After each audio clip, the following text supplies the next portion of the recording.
South India shopping mall the wedding మంత్ర సరికొత్త wedding collection south India shopping mall.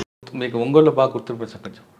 Ongole బాగా గుర్తుండిపోయింది. చాలా రౌడీ. ఒంగోలులో నేనున్నప్పుడు చాలా హార్డ్ ఉండేదండి. ఇప్పుడు నేను అంతకుముందు మద్దిపాడు నాగులపురపాడు చేసినప్పుడు 92 to 95 ఆ ప్రాంతాల్లో అక్కడే ఉన్నాను.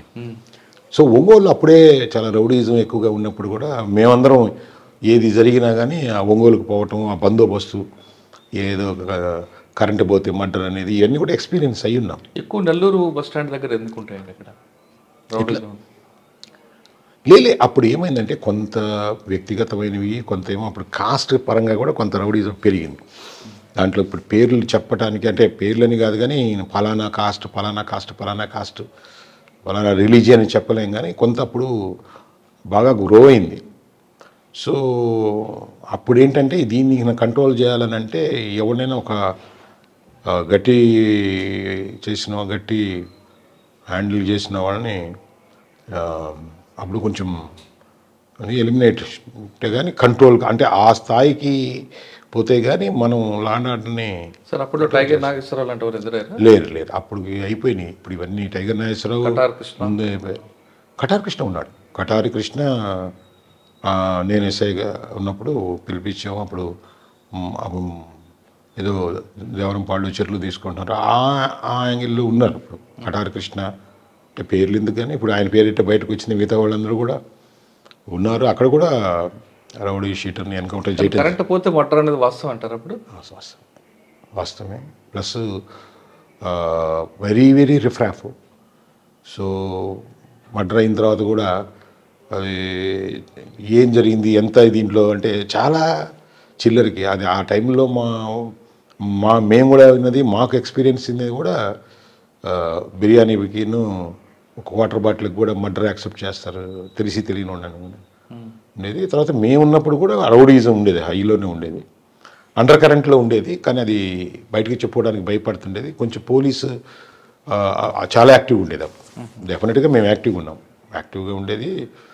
ఐడెంటిఫై చేసి కొంచెం చిన్న రూమర్ వచ్చినా కానీ దాని మీద ఉక్కుపాదం అయితే సార్ రౌడీలు ఐడెంటిఫై చేశారు.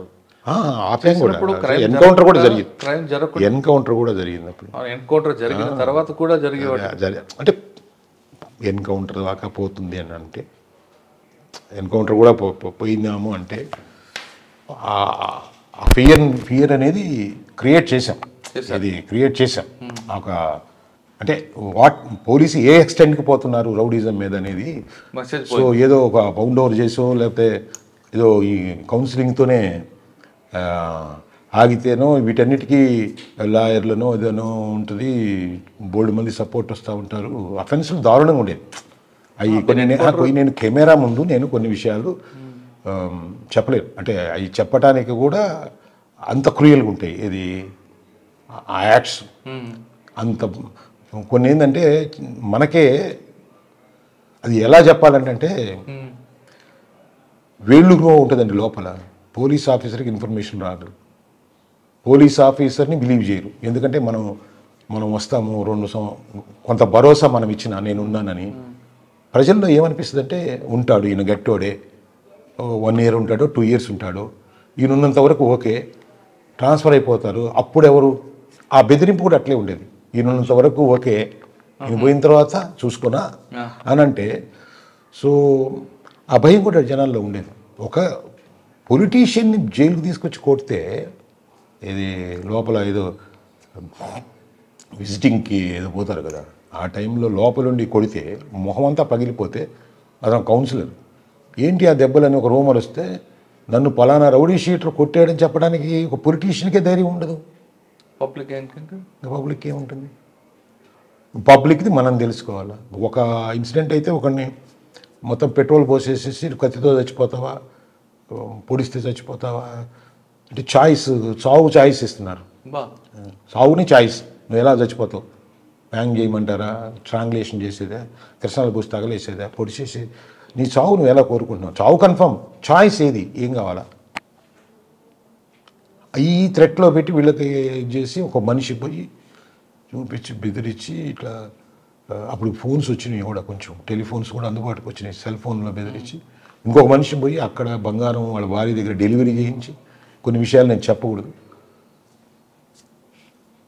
భర్త చేతనే వాడికి యాక్సెప్ట్ చేయించుకుని వీడు సాగు దగ్గరుండి కోఆపరేట్ చేయలేని భార్యకి భర్తే చెప్పించి వీడు సాగు గ్రిప్లో ఉంటుంది. భర్త మాట విని భార్య ఆ డబ్బు ఆస్తి ఇవ్వడమే కాకుండా శరీరాన్ని కూడా అప్పచెప్పే ఏ పీక్స్ చెప్పండి. ఎందుకంటే అంత అంత ప్యానిక్ చేశాడా? అంటే దీంట్లో ఎట్లా ఉంటుందంటే అండి, ఇప్పుడు అది ఆల్రెడీ స్టార్ట్ అయ్యింది ఇక్కడ కాదు, చాలా దగ్గర స్టార్ట్ అయింది. కొంత అప్పుడు గుంటూరును విజయవాడ పరిసరాల్లో ఈ ఒంగోలు వాళ్ళని ఎక్కువ వాడుకున్నారు. ఇప్పుడు చిన్న చిన్న బాంబులు పెట్టుకోవటం ఆ ఒంగోలు అంటే ఇప్పుడు నేను అక్కడికి పోవాలి పాత అక్కడ గొడవల్లో విజయవాడ రంగా వర్సెస్ నెహ్రూ ఆ గొడవల్లో సో వీళ్ళంతా కూడా ఈ అటో ఇటో అక్కడ అప్పుడు వీళ్ళేదో పెద్ద గొప్పలాగా ఇప్పుడు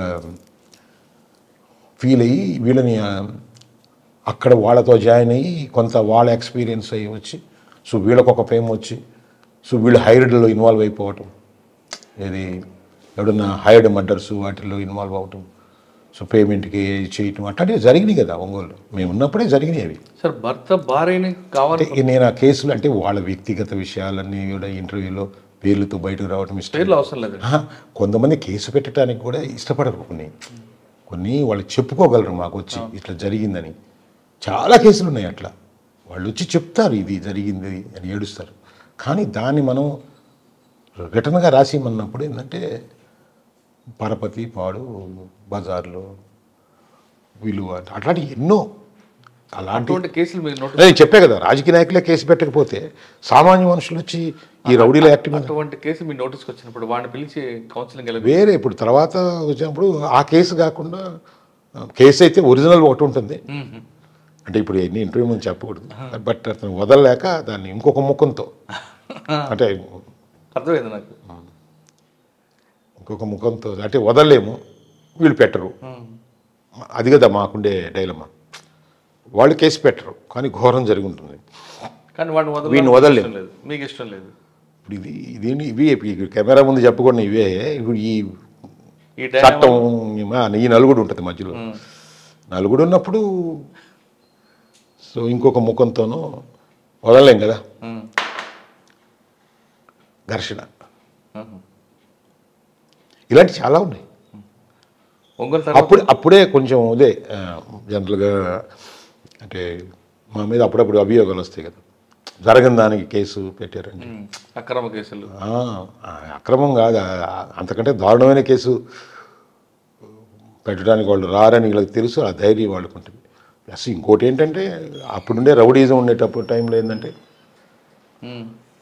రౌడీలు వచ్చి మా మీద కేసులు పెడతారనే అంత కాన్ఫిడెంట్, అదే ఈ రౌడీలకు అంత నమ్మకం మా మీద ఎవరు కేసు పెట్టరు. అంటే ఒక సందర్భం నా టైంలో కాదు, ఒక సందర్భంలో ఒక వ్యక్తిని కొట్టి అంటే మేము విన్నాం, మేము జాయిన్ అయినప్పుడు నువ్వు ఏ ఊర్లో పనిచేస్తున్నావు అనేది వాళ్ళు మాకు చెప్పే క్రమంలో మాకు చెప్పింది. ఒక వ్యక్తిని కొట్టి పోలీస్ స్టేషన్ ముందేసి అదిగో పోలీస్ స్టేషన్లో పోయి రిపోర్ట్ ఇచ్చుకో అనే స్థాయికి ఒంగోలు రౌడీజం పోయింది. అదృష్టవశాత్తు ఆ స్థాయిలో అందరూ కష్టపడ్డారు. ఒంగోలు రౌడీజం మీద చాలామంది పోలీస్ ఆఫీసర్లు హార్డ్ వర్క్ చేస్తేనే సో ఇప్పటికి కొంత అంటే ఇప్పుడు ఏముందంటే ఎక్కువ ఉండేటప్పుడేమో చిన్న చిన్న రౌడీజం అనిపించదు.